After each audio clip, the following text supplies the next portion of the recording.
Now I would like to discuss the implications of the Clausius-Clapeyron equation. We can represent the phases of a material on a phase diagram, that is pressure versus temperature, that gives us the boundaries between phases, and basically this is going to be a phase diagram. So this is a phase diagram for water is given as an example.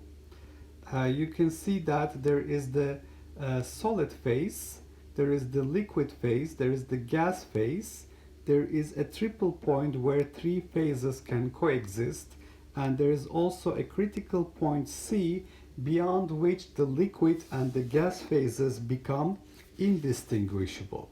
So this example is for water. So it's not actually the typical phase diagram that you will see for most materials.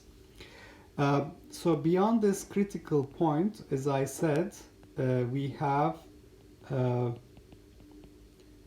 fluid phase, and fluid phase basically implies that the high pressure gas we have beyond this point is indistinguishable from the liquid water.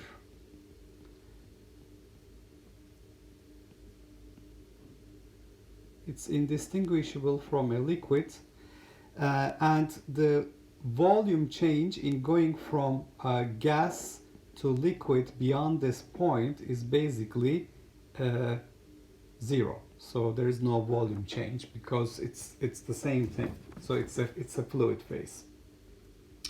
Now, when we talk about solid to liquid transitions, solid S to liquid L transition, the entropy change for solid to liquid transition is positive typically, because the latent heat of melting is positive, and in most cases we have the volume change is positive upon melting, and therefore using Clausius-Clapeyron equation, if you look at the slope of the boundary between solid and liquid phases, it's delta S divided by delta V, where delta S is positive, delta V is positive, so dP dt is expected to be positive for most materials. However, if you look at the water solid liquid phase boundary, phase transformation boundary, this is the phase equilibrium curve for the solid and liquid phase, you can see that the slope here is basically negative. So clearly water is an exception, and we have dP dt is negative for solid to liquid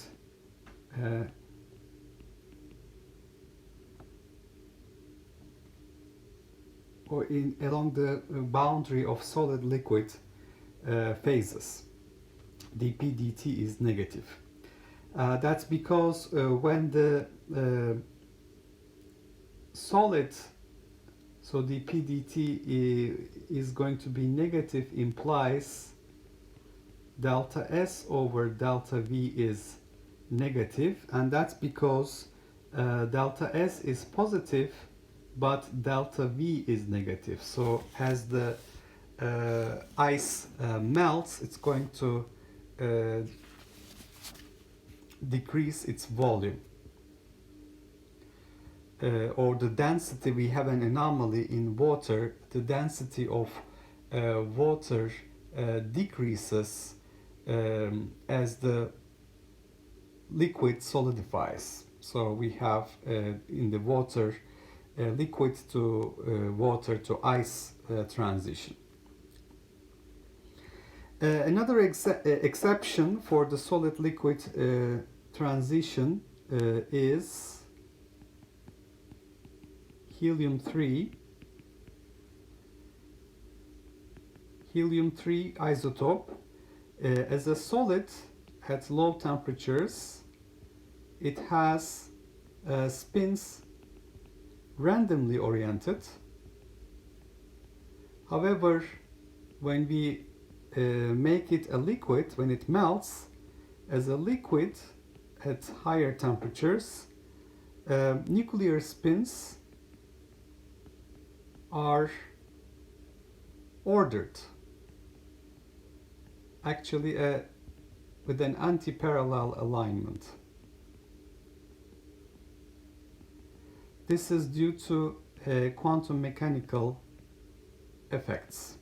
So therefore, while you expect the entropy to increase as the solid melts and becomes a liquid, it actually decreases because we're going to an ordered state for the nuclear spins.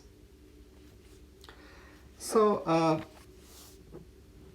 basically I have said that we can consider the phase boundaries on a PT diagram that we call the phase diagram.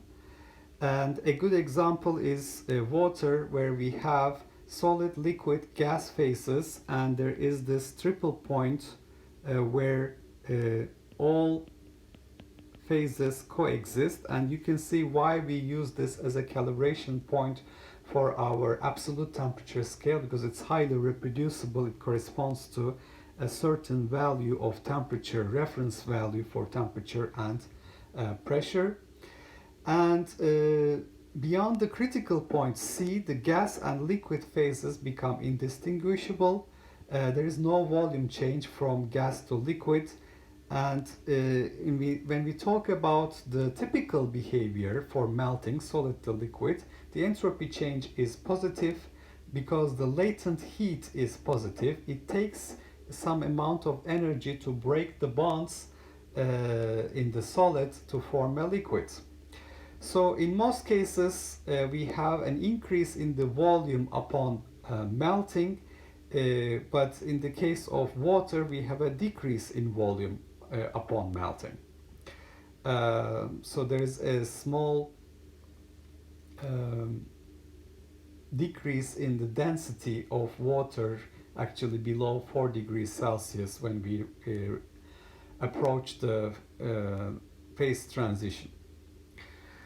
Now, using Clausius-Clapeyron equation, dP dt is delta S over delta V, and if delta S is positive for solid to liquid transition and delta V is positive for solid to liquid transition, we expect that the slope of this phase equilibrium curve should be positive for most materials, but again, water is an exception. You can see here in the solid liquid phase boundary we have a negative slope.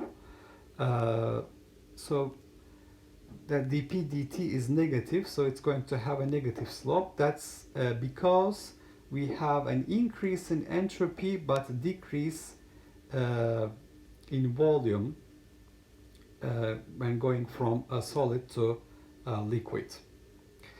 Another exception is the helium-3 isotope. It's a solid at low temperatures and it has randomly oriented spins, but in the liquid phase, nuclear spins are ordered. They are in antiparallel alignment due to a quantum mechanical effect. So the entropy, instead of increasing, is actually decreasing during melting from solid phase to liquid phase.